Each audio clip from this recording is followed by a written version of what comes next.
Ei, hola! Avui estic a zero. No tinc gens de cafè, no m'arriba cap missatge, no hi ha ningú aquí a prop i no tinc res a fer. Així que he pensat, calla, Montse, per què no fas un vídeo i expliques com usar correctament els quantitatius de grau zero? O sigui que ja ho saps. Si vols saber quan has de fer servir gens, cap, res i ningú, queda't amb mi fins al final del vídeo. Som-hi!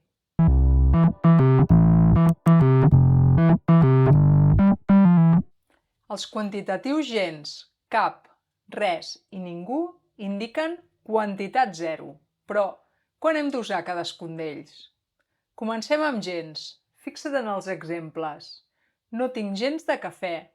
No estic gens desperta. Aquest quantitatiu fa referència a elements no comptables. Fixa't que quan parlem del cafè que hi ha dins de la tassa, no podem comptar-ne la quantitat, només en podem fer una gradació. Hi ha molt de cafè, hi ha una mica de cafè, no hi ha gens de cafè. I sí, és cert, podríem parlar del nombre de tasses que ens hem pres en un dia. Un cafè, 2 cafès, 3 cafès... Però en aquest cas parlaríem de nombre de tasses i no faríem servir el quantitatiu gens, sinó que faríem servir el quantitatiu cap. No n'he pres cap, però això ja ho veurem més endavant. Per acabar, observa que el quantitatiu gens va seguit de la preposició de quan acompanya un nom, com a no tinc gens de cafè, i va sense la preposició quan el nom se substitueix pel pronom en, no en tinc gens.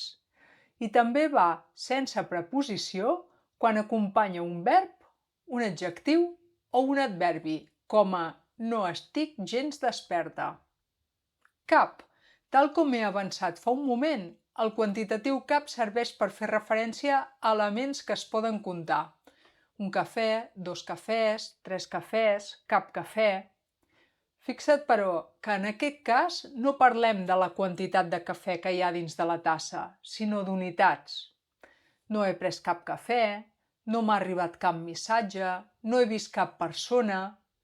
Fixa't, per tant, que tot i que tant pots dir no n'he pres cap com no n'he pres gens, el significat és diferent. No n'he pres cap significa que he pres 0 tasses de cafè, unitats, mentre que no n'he pres gens significa que no l'he ni tastat, ni una gota. Res. Res és un pronom i per tant va sol. No acompanya cap nom. No tinc res a fer. Significa cap cosa i fa referència tant a elements comptables com a elements incomptables. Però no pot fer referència a persones. Quan volem referir-nos a persones, hem de fer ús del darrer quantitatiu, el quantitatiu ningú. No hi ha ningú. Fixa't que ningú té el significat de cap persona i com que es tracta d'un pronom, tampoc acompanya cap nom. No és correcte, per tant, dir ninguna persona. Un últim apunt sobre els quantitatius gens, cap i res. Tots els exemples que he fet servir aquí són d'oracions negatives. No tinc gens de cafè, no m'arriba cap missatge, no tinc res a fer. Però has de saber que aquests 3 quantitatius també es poden usar en oracions interrogatives i en oracions condicionals. Tens gens de cafè? O sigui, tens una mica de cafè? Si tens cap problema, digues-m'ho. És a dir, si tens algun problema, digues-m'ho. Fas res aquesta tarda? Amb el significat de fas alguna cosa aquesta tarda? Com ho veus? Fàcil, no? Doncs fem un petit test per veure si ho has entès tot. Avui no fa cap, res, gens de calor. Exacte, no fa gens de calor.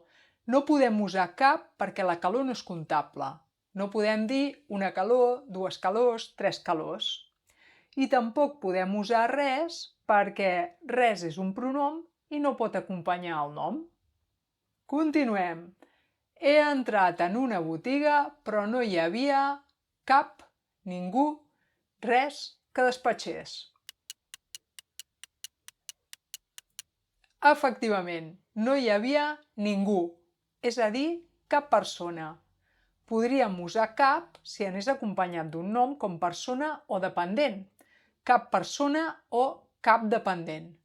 Però com que va tot sol no ens serveix. I no podem usar res, perquè tot i que es tracta d'un pronom, no serveix per referir-se a persones.